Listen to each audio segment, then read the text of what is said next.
नमस्कार दोस्तों, स्वागत है आपका हमारे चैनल पर, जहां हम धर्म, संस्कृति और इतिहास की अनसुनी कहानियों को आपके सामने लेकर आते हैं। आज हम आपको भारत के उस प्राचीन गौरव की कहानी सुनाने जा रहे हैं जिसे नालंदा विश्वविद्यालय कहा जाता है। यह न केवल शिक्षा का मंदिर था, बल्कि भारत की सांस्कृतिक और धार्मिक धरोहर का एक अमूल्य हिस्सा भी था। तो चलिए नालंदा की इस अद्भुत और प्रेरणादायक यात्रा की शुरुआत करते हैं। कहानी शुरू होती है 5वीं शताब्दी से, जब भारत एक महान सभ्यता के रूप में उभर रहा था। बिहार के राजगीर के पास स्थित नालंदा का क्षेत्र प्राचीन काल में शिक्षा और धर्म का प्रमुख केंद्र था। कुमारगुप्त प्रथम ने गुप्त साम्राज्य के स्वर्ण युग में इस विश्वविद्यालय की स्थापना की। नालंदा का नाम संस्कृत शब्द नालम और दा से लिया गया है, जिसका अर्थ है ज्ञान देने वाला कमल। यह स्थान केवल शिक्षा का केंद्र नहीं था, बल्कि बौद्ध धर्म, हिंदू धर्म और जैन धर्म के अनुयायियों का संगम भी था। कहते हैं भगवान बुद्ध ने यहाँ कई बार प्रवचन दिए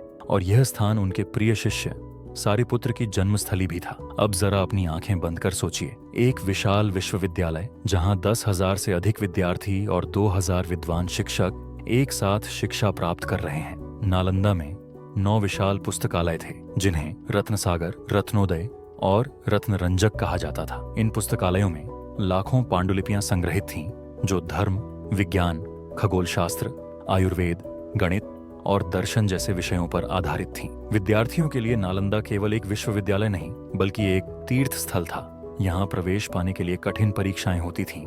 जो विद्यार्थी इन परीक्षाओं को पास करते, वे नालंदा में शिक्षा प्राप्त करने का सौभाग्य पाते। नालंदा की शिक्षा प्रणाली इतनी अद्भुत थी कि यहाँ भारत के अलावा चीन, जापान, कोरिया, तिब्बत और श्रीलंका जैसे देशों से विद्यार्थी आते थे। चीनी यात्री ह्वेनसांग और इत्सिंग ने यहाँ कई वर्षों तक अध्ययन किया। ह्वेनसांग ने नालंदा को विश्व का महानतम विश्वविद्यालय कहा। नालंदा का पाठ्यक्रम केवल बौद्ध धर्म तक सीमित नहीं था। यहाँ धर्म, विज्ञान और कला का अद्भुत समन्वय होता था। बौद्ध धर्म के महान आचार्य नागार्जुन, धर्मपाल और आर्यभट्ट जैसे विद्वानों ने नालंदा में शिक्षा दी थी। यह स्थान न केवल शिक्षा का केंद्र था, बल्कि यह धर्म, दर्शन और आध्यात्म का एक महान मंच भी था। लेकिन दोस्तों, जहां ज्ञान और धर्म का प्रकाश होता है, वहां अंधकार भी अपना स्थान बनाने की कोशिश करता है। 12वीं शताब्दी में तुर्क आक्रमणकारी बख्तियार खिलजी ने नालंदा पर हमला किया। इस हमले ने नालंदा विश्वविद्यालय को खंडहर में बदल दिया। यहाँ के पुस्तकालयों को आग लगा दी गई और कहा जाता है कि आग कई महीनों तक जलती रही। हजारों विद्वान और विद्यार्थी मारे गए। यह न केवल नालंदा का पतन था, बल्कि भारत के ज्ञान और संस्कृति का भी विनाश था। हालांकि नालंदा का प्राचीन वैभव नष्ट हो चुका था, लेकिन इसकी गूंज कभी खत्म नहीं हुई। 2014 में भारत सरकार ने नालंदा विश्वविद्यालय को फिर से स्थापित किया। इसका उद्देश्य भारत की प्राचीन शिक्षा प्रणाली और सांस्कृतिक धरोहर को पुनर्जीवित करना था। आज नालंदा विश्वविद्यालय आधुनिक तकनीक और पारंपरिक मूल्यों का संगम है। यहाँ विभिन्न देशों से विद्यार्थी आते हैं और धर्म, संस्कृति और विज्ञान के विविध विषयों में शिक्षा ग्रहण करते हैं।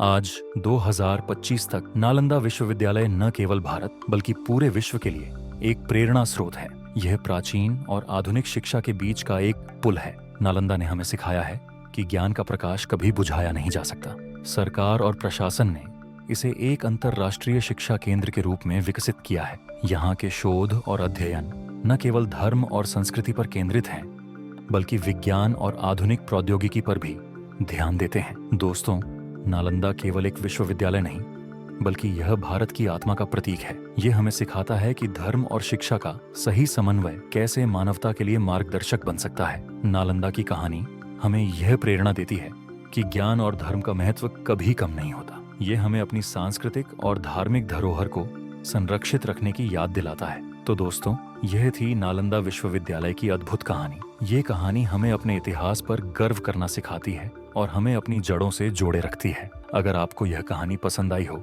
तो इसे अपने दोस्तों और परिवार के साथ साझा करें। हम अगले वीडियो में एक और ऐसी ही प्रेरणादायक कहानी लेकर आएंगे। तब तक के लिए धर्म, शिक्षा और संस्कृति के इस यात्रा में हमारे साथ जुड़े रहिए। धन्यवाद।